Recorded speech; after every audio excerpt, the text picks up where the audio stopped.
Okay, so in this video, I want to show you step by step how to stretch in carpet just using a knife, a hook knife, and a carpet knee kicker.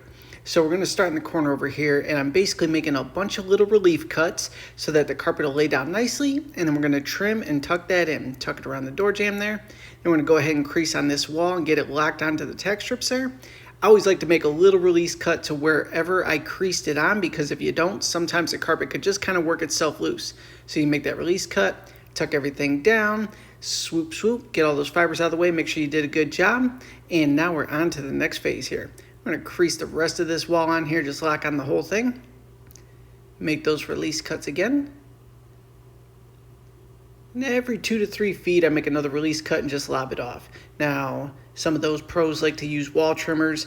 Years ago, we were consistently leaving these things on the job site. So I said, you know what? Everybody's got to learn how to trim and tuck without the wall trimmer.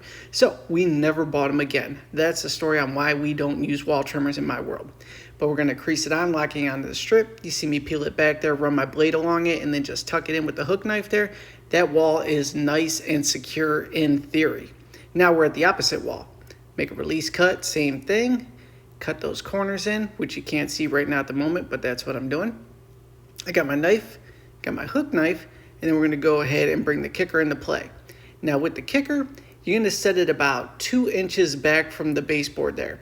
That way you're close enough to the tack strip that when you kick it on there, it's just going to push the carpet right onto the tack strips, and basically the baseboard will almost stop the kicker. So if you go too far back, you're not doing yourself any justice. You're working harder.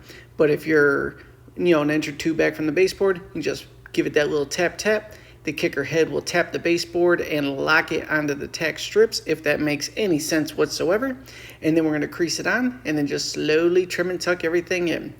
Work your way down. If you cut it too heavy, you can just peel it back and trim a little more. If you cut it too short, try and stretch it up a little more to get those fibers to tuck in nicely.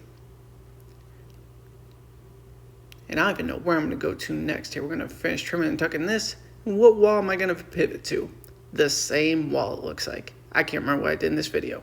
Going down to the doorway here.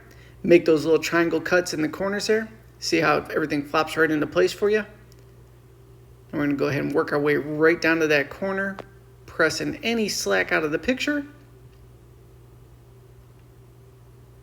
Crease it on with the hook knife. Be careful when you're creasing it on too. If you drag your fingers along the tack strip area through the carpet, you can go ahead and shred your knuckles. So it is a little bit of a fine art, a little bit of a finesse when it comes to creasing so that you don't cut yourself. You could also just wear gloves to make life easy. And for me, I like to trim and tuck as I go. Some people like to save that for the last, but when you trim and tuck as you go, you don't have to worry about any of the carpet popping off when you hop to opposite walls. And yeah, this is the quick DIY style on how to stretch and tuck carpet. I'll see you on the next.